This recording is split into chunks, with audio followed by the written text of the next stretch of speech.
अल्लाह ने इस दुनिया में 1,24,000 पैगंबरों को भेजा। उनमें सबसे पहले पैगंबर, सबसे पहले इंसान हजरत आदम अलैहिस्सलाम थे, जिनको अल्लाह ने बिना माँ बाप के पैदा किया था। जब अल्लाह ने हजरत आदम को पैदा करना चाहा, हजरत जिब्राइल अलैहिस्सलाम को हुक्म दिया, जाओ जमीन से एक मुट्ठी मिट्टी उठा कर लाओ। जब हजरत जिब्राइल अलैहिस्सलाम ने जमीन से मिट्टी उठानी चाही तो जमीन ने कहा कि आप इस मिट्टी को क्यों लेना चाहते हैं? तो आपने बताया कि अल्लाह इस मिट्टी से इंसान को बनाएगा जो जमीन पर अल्लाह का खलीफा होगा। इस पर जमीन कहने लगी कि मैं अल्लाह की पनाह मांगती हूँ इस बात से कि मुझसे कुछ कम किया जाए कि मेरी कोई चीज खराब की जाए।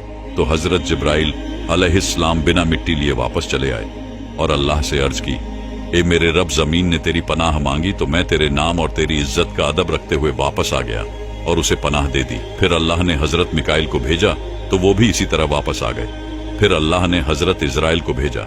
जब जमीन ने उनसे पनाह मांगी तो उन्होंने फरमाया कि मैं इस बात से अल्लाह की पनाह मांगता हूँ कि मैं उसके हुक्म पर अमल किए बगैर वापस चला जाऊं। फिर उन्होंने जमीन से मिट्टी ली और अल्लाह की बारगाह में हाजिर हो गए। तो अल्लाह ने हजरत इजराइल को रूह कब्ज करने का काम दे दिया और अल्लाह ने फरमाया, तूने ही इस मिट्टी को अलग किया है, अब तू ही इसे जमीन में मिलाएगा।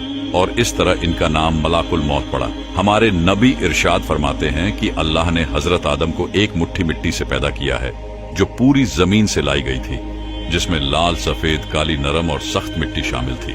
बाज मुफस्सिरीन ने लिखा है कि हजरत आदम अलैहिस्सलाम की मिट्टी में 60 किस्म के रंग शामिल थे। तमाम रंग आपकी औलाद में पाए जाते हैं। जब मिट्टी आ गई तब उसका गारा बनाया गया।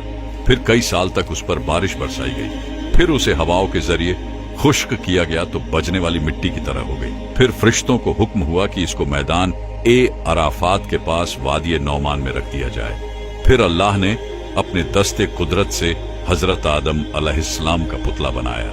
जब हजरत आदम अलैहिस्सलाम का पुतला बन गया तो फरिश्तों ने अब से पहले इतनी खूबसूरत शक्लो सूरत नहीं देखी थी। वो हजरत आदम अलैहिस्सलाम का चेहरा देखकर बहुत हैरान हुए। फिर वो 40 साल तक पुतले की शक्ल में ही पड़ा रहा। फिर अल्लाह ने रूह को हुक्म दिया कि हजरत आदम अलैहिस्सलाम के जिस्म में दाखिल हो जाओ। तो रूह ने अर्ज किया, या अल्लाह, ये जगह निहायत गहरी और अंधेरी है। 3 बार अल्लाह ने हुक्म दिया और तीनों बार यही अर्ज की तो अल्लाह ने फरमाया, ना चाहते हुए दाखिल हो रही हो तो निकलने में भी सख्त तकलीफ होगी। इसी वजह से जब इंसान के जिस्म से रूह निकलती है तो बहुत तकलीफ होती है। सबसे पहले रूह हजरत आदम अलैहिस्सलाम के सर में दाखिल हुई तो आपको छींक आ गई। तो अल्लाह ने आपके दिल में अल्हम्दुलिल्लाह कहने का इल्हाम फरमाया।